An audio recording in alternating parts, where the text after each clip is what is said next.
So I guess I've been doing videos with Bill for about a year.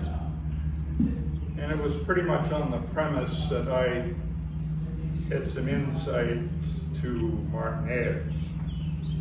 And it was, I don't know, 14 years ago, 13 years ago. I met him right here at my club, and we were waiting for Tom to finish up a lesson. So we were up having some lunch. And I was explaining to him that my father flew seaplanes. And to get a seaplane to take off in a small or short pond, you would actually fly in the opposite direction. So you would fly downwind, make the corner fast as you could, try to bury the pontoon on the inside. So now you're at speed, so you can take off.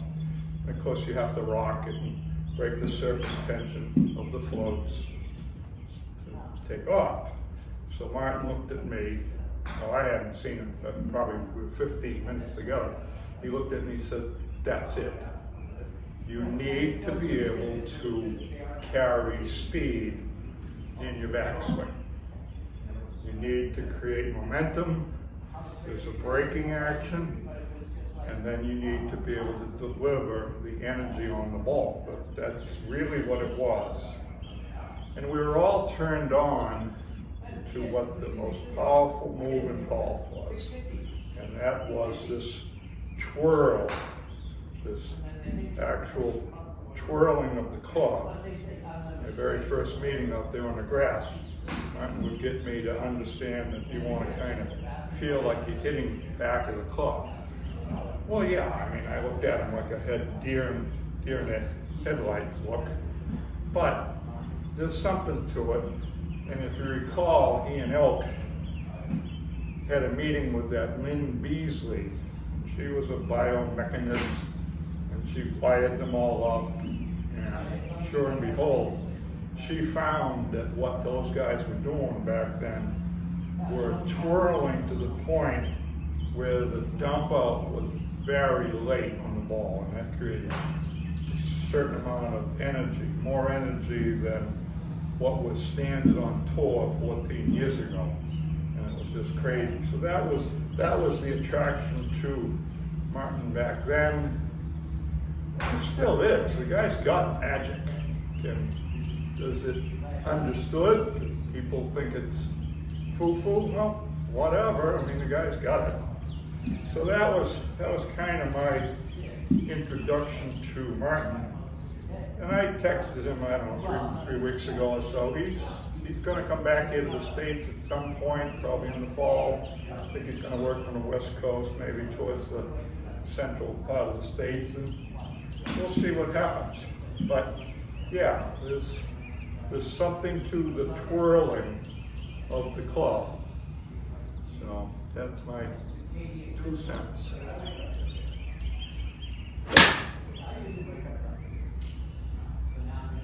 So, yesterday I alluded to the swing at shoulder height, and that's basically it right there.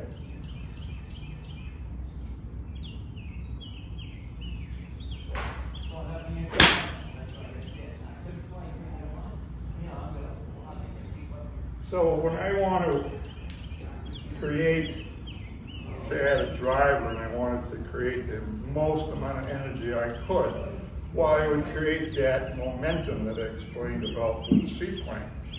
And how would I do that? I would basically be in motion the whole time with these waggles, and ripping the club out of the stone, I would stomp. I would send it up with some inertia, velocity, and then I would stomp again, and I would take all this stomping, all this ground force reactions, if that's where you want to go, and translate it into my funnel of energy with my vectors and put it on the ball. Like so.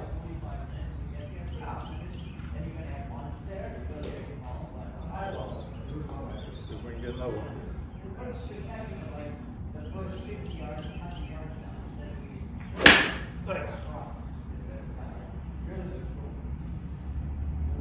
Well, that had nice focus on it. Focus that energy right where I want it to be. On the ball. There's another one. So there is something to be said with what's coming from the ground, but it's sent from here. Here, down, here, back up, out to the ball.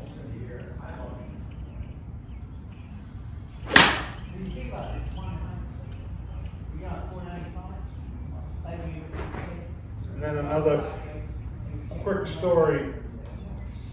You know, everybody came to Martin for the power, including Mike Weir. And they had a pretty good run for a bit. And then one day, Mike was playing, I think it was in some Asian tour, and he hit it sideways. He looked at Martin, and he said, "White, go there." Martin said, "That's where the face was when you hit it." Mike couldn't deal with that, and he said, "All right, we're done."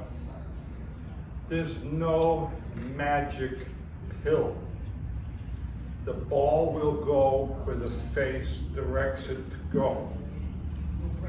You got to put the time in. It's that simple. Put the time in.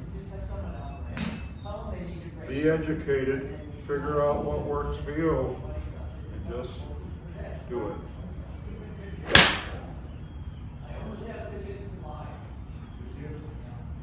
Okie doke.